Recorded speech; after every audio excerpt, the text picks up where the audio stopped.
Hello बच्चों, स्वागत है आपका एक बार फिर हमारे वीडियो में। आज हम देखेंगे चैप्टर 2 के एक एक नंबर वाले क्वेश्चन, जिनका आंसर आपको एक लाइन में लिखना होगा, जिसमें आपसे परिभाषाएं या कोई नियम पूछा जाएगा। तो शुरू करते हैं आज का वीडियो। तो सबसे पहला प्रश्न है हमारा, विभव प्रवणता तथा विद्युत क्षेत्र की तीव्रता के बीच संबंध लिखो। ठीक है, यहाँ पे आपको सीधा संबंध लिखना है।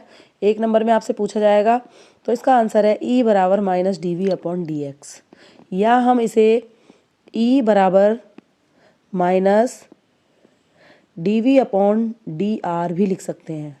R क्यों लिखेंगे? क्योंकि R हमारा स्थिति सदिश है, जो कि हमारे तीनों डायरेक्शंस की फॉर्म में लिखा जाता है, xi cap plus yj cap plus zk cap. ठीक है, इस तरह से हम इसको लिखेंगे। या फिर अगर हम इसको और डिटेल से लिखना चाहें तो हम इसको लिखेंगे E वेक्टर बराबर minus del V upon del x i cap plus del V upon del y j cap plus del V upon del z k cap. ठीक, इस तरह से ये हमारा क्या हो जाएगा, विद्युत क्षेत्र और विभव प्रवणता में संबंध। तो इतना याद भी ना रखें तो आप सीधा इतना याद रखेंगे, E वेक्टर बराबर माइनस dV/dr। ठीक, तो ये हमारा हो गया विभव प्रवणता और विद्युत क्षेत्र की तीव्रता के मध्य संबंध। नेक्स्ट है question number second. Question number second है, समविभव पृष्ठ से क्या तात्पर्य है। मोस्ट इंपॉर्टेंट क्वेश्चन है, कई बार पूछा गया है, इसलिए आप इसको रट लें बिल्कुल ही। इसकी परिभाषा क्या होगी, किसी बिंदु आवेश के चारों ओर खींचा गया वह काल्पनिक पृष्ठ जिसके प्रत्येक बिंदु पर विभव का मान समान हो, समविभव पृष्ठ कहलाता है। ठीक, इतनी याद नहीं रहे तो हमें इतना तो याद रखना ही है कि वह काल्पनिक पृष्ठ जिसके प्रत्येक बिंदु पर क्या हो, विभव का मान समान, समविभव, समान विभव। ठीक, तो समान विभव वाले पृष्ठ क्या कहलाएंगे, हमारे समविभव पृष्ठ। क्वेश्चन नंबर 3 है हमारा, परावैद्युत सामर्थ्य से क्या अभिप्राय है, यानी परावैद्युत सामर्थ्य की आपको परिभाषा लिखनी है। तो इसका आंसर होगा, किसी परावैद्युत पदार्थ के लिए, परावैद्युत पदार्थ कौन से होते हैं, जो विद्युत रोधी होते हैं, तो किसी परावैद्युत पदार्थ के लिए वह महत्तम वैद्युत क्षेत्र, महत्तम का मतलब हो गया अधिकतम, तो वह अधिकतम विद्युत क्षेत्र जिसे वह बिना वैद्युत भंजन के सहन कर सकता है, परावैद्युत सामर्थ्य कहलाता है। ठीक है, तो सीधी सी परिभाषा है, अधिकतम विद्युत क्षेत्र है कौन सा, जिसे बिना वैद्युत भंजन के सहन किया जा सके, परावैद्युत सामर्थ्य कहलाएगा। ठीक, क्वेश्चन नंबर 4 है हमारा, इलेक्ट्रॉन वोल्ट से आप क्या समझते हैं, या इलेक्ट्रॉन वोल्ट से क्या तात्पर्य है। तो आपको इलेक्ट्रॉन वोल्ट की परिभाषा लिखनी है। इलेक्ट्रॉन वोल्ट को हम इंग्लिश में EV से लिखते हैं, इलेक्ट्रॉन वोल्ट। ठीक, अब इसकी परिभाषा देनी है, तो एक इलेक्ट्रॉन कर देंगे और वोल्ट में भी क्या लिख देंगे हम, 1 वोल्ट।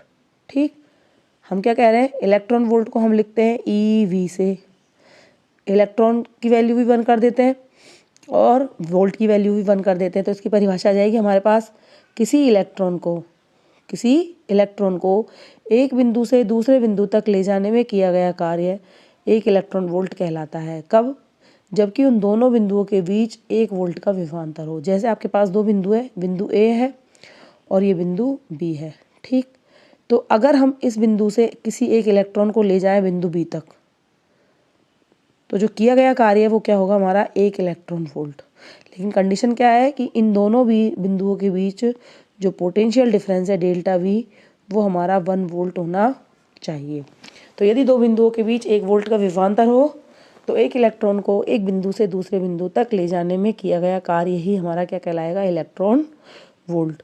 और इससे पहले वाली वीडियो में हम बता चुके हैं कि 1 इलेक्ट्रॉन वोल्ट कितने जूल के बराबर होता है, तो 1.6 × 10⁻⁹ जूल। नेक्स्ट है क्वेश्चन नंबर 5। क्वेश्चन नंबर 5 है हमारा, वैद्युत विभव की परिभाषा दीजिए।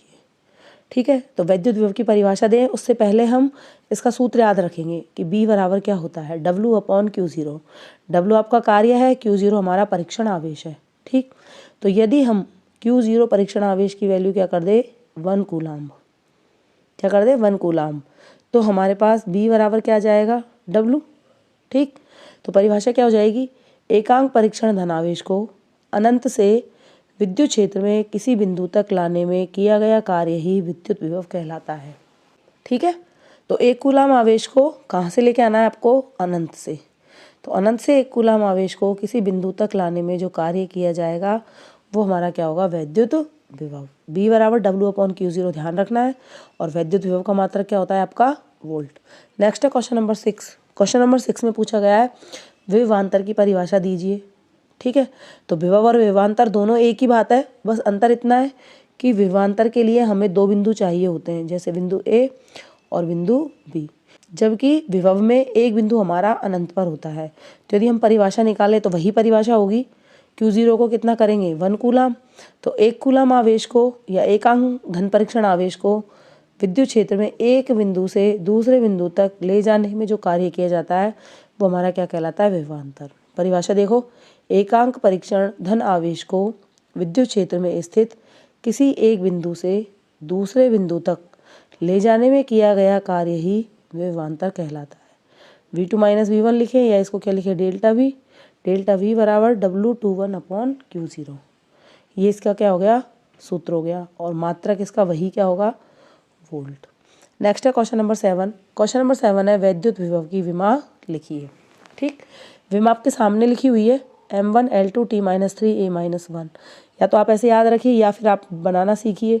V बराबर लिखा था हमने अभी W/Q0। ठीक, तो ऊपर विमा आएगी किसकी? कार्य की। कार्य की विमा हमको पहले से याद होनी चाहिए, M1 L2 T - 2, और नहीं है तो आपको निकालना आना चाहिए। आवेश है, आवेश की विमा होती है A1 T1। ठीक, सॉल्व कर लेते हैं, सॉल्व करिए। M1 पहले से ऊपर है, L2 ऊपर है, T1 ऊपर जाएगा, -1 और ऐड हो जाएगा तो -3, और ये ऊपर जाके हो जाएगा A - 1। तो ये हमारी क्या आ गई? विमा। M1 L2 T - 3 -1। अगर आपसे पूछे विभवांतर, तो विभवांतर की विमा भी यही होगी। तो विभव और विभवांतर दोनों की विमा क्या हो जाएगी? समान, क्योंकि मात्रक समान है। क्वेश्चन नंबर 8 है हमारा, संधारित्र किसे कहते हैं? संधारित्र की परिभाषा बतानी है। तो संधारित्र क्या हो गया? संधारित्र एक ऐसा समायोजन है जिसमें किसी चालक के आकार में परिवर्तन किए बिना उस पर आवेश की पर्याप्त मात्रा संचित की जा सकती है। ठीक, या हम सीधी परिभाषा भी लिख सकते हैं कि आवेश को इकट्ठा करने वाली युक्ति, आवेश को इकट्ठा करने वाली युक्ति क्या कहलाती है? हमारी संधारित्र। इसका अगर आपको डायग्राम बनाना है तो ये 2 प्लेटें बना दी हमने, अंदर बना देंगे इस पे प्लस, इस पे बना देंगे माइनस, और दूसरी प्लेट को क्या कर देंगे? ग्राउंड। तो ये हमारा क्या बन जाएगा? संधारित्र। ठीक है, नेक्स्ट है क्वेश्चन नंबर 9। क्वेश्चन नंबर 9 है हमारा, परावैद्युत ध्रुवण से क्या तात्पर्य है, या परावैद्युत ध्रुवण किसे कहते हैं?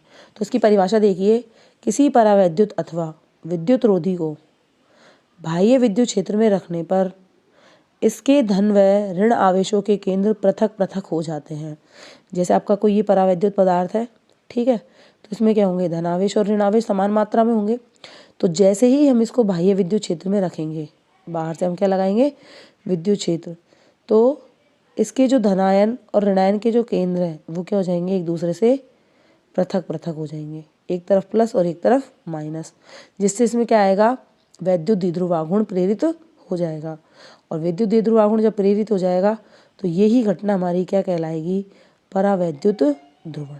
ठीक है, या इसी को हम क्या कहेंगे? वैद्युत ध्रुवण। इसी को क्या कहेंगे?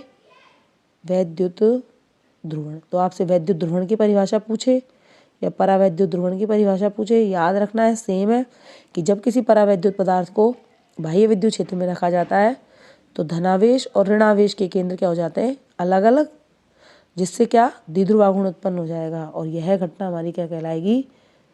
परावैद्युत ध्रुवण या वैद्युत ध्रुवण। नेक्स्ट है क्वेश्चन नंबर 10। कई बार पूछा गया है, संधारित्र का सिद्धांत लिखिए। आपको संधारित्र का सिद्धांत बताना है कि संधारित्र किस सिद्धांत पर कार्य करता है। तो देखो, संधारित्र का सीधा सा सिद्धांत है, हम क्या चाहते हैं? कोई भी संधारित्र है, हम क्या चाहते हैं? उस उपकरण की धारिता को बढ़ाना। धारिता होती है हमारी क्या? C। धारिता क्या होती है? C को बढ़ाना चाहते हैं, तो C बराबर हमारे पास होता है Q/V। ठीक, आवेश हम ज़्यादा दे नहीं सकते क्योंकि सबकी एक निश्चित सीमा होती है आवेश को ग्रहण करने की। तो हमारे पास एक उपाय बचा है कि हम उसके विभव के मान में क्या कर दें? कमी। तो इसका सिद्धांत क्या हो जाएगा कि इसके आकार में वृद्धि किए बिना इसके आकार में बिना वृद्धि किए यदि हम इसके विभव को कम कर दें तो इसकी धारिता में क्या हो जाएगी? वृद्धि। यही इसका क्या होगा? सिद्धांत। सीधा सा याद रखना है। संधारित्र का सिद्धांत क्या हो जाएगा? संधारित्र का सिद्धांत क्या होगा? Q अपॉन V से Q को तो छेड़ना नहीं है, इसका मतलब आकार में वृद्धि नहीं करनी है, लेकिन विभव के मान में क्या हो जाए? कमी। विभव के मान में कमी होगी तो धारिता में क्या हो जाएगी? वृद्धि। तो संधारित्र के आकार में बिना वृद्धि किए विभव के मान को कम करना ही क्या हो जाएगा? इसका सिद्धांत। नेक्स्ट है क्वेश्चन नंबर 11, इंपॉर्टेंट है, कई बार पूछा गया है। धारिता का मान किन किन कारकों पर निर्भर करता है? जो धारिता होती है C वो किस किस पे निर्भर करती है? तो देखो, एक तो है प्लेटों के मध्य दूरी। आपने जो संधारित्र ले रखा है इनकी प्लेटों के बीच की दूरी कितनी है? D पर। दूसरा प्लेटों के क्षेत्रफल पर, आपने जो प्लेट लिए इनका एरिया कितना है। और तीसरा डिपेंड करती है ये प्लेटों के मध्य भरे हुए माध्यम के परावैद्युतांक पर, यानी कि एप्सिलॉन R पर। तो तीन चीज़ें हैं, D, A और एप्सिलॉन R। नेक्स्ट है क्वेश्चन नंबर 12, मोस्ट इंपॉर्टेंट है, कई बार पूछा गया है। एकल आवेश के लिए समविभव पृष्ठ बनाइए। एकल आवेश के लिए क्या करना है? हमको समविभव पृष्ठ बनाना है। अब एकल आवेश धन भी हो सकता है, ऋण भी हो सकता है, आप किसी के लिए भी बना सकते हैं। तो धनावेश हो या ऋणावेश, इनके चारों तरफ जब समविभव पृष्ठ बनते हैं तो वो क्या बनते हैं? संकेंद्रीय गोले। क्या बनते हैं? संकेंद्रीय गोले। डायग्राम में आपको शो हो रहा है, जैसे धनावेश लिया है तो इसके चारों तरफ हमने क्या बना रखे हैं? संकेंद्रीय गोले बना रखे हैं।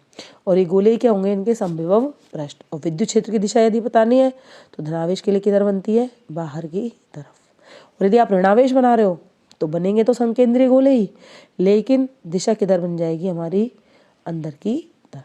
तो ये बन गया हमारा एकल आवेश के लिए समविभव पृष्ठ।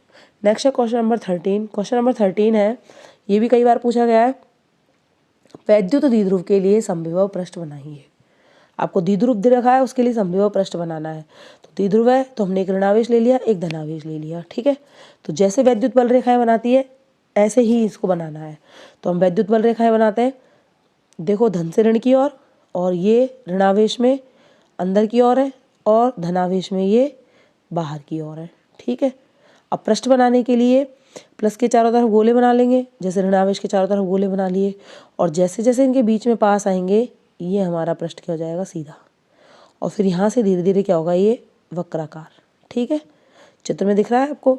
और धीरे धीरे वक्राकार होते हुए क्या हो जाएगा? ये पास आते आते वृत्ताकार। तो ये बनेंगे समविभव पृष्ठ। तो ध्यान रखना है, इंपॉर्टेंट लगा लो इस पे कि द्विध्रुव के लिए समविभव पृष्ठ किस तरह से बनेंगे। तो इस तरह से इस चैप्टर के जो इंपॉर्टेंट क्वेश्चन है वो हमने देख लिए। 13 क्वेश्चन है जो एक एक नंबर में आने की संभावना है। तो उम्मीद है आपको समझ में आए होंगे। फिर मिलते हैं नेक्स्ट वीडियो में, तब तक के लिए टेक केयर, बाय।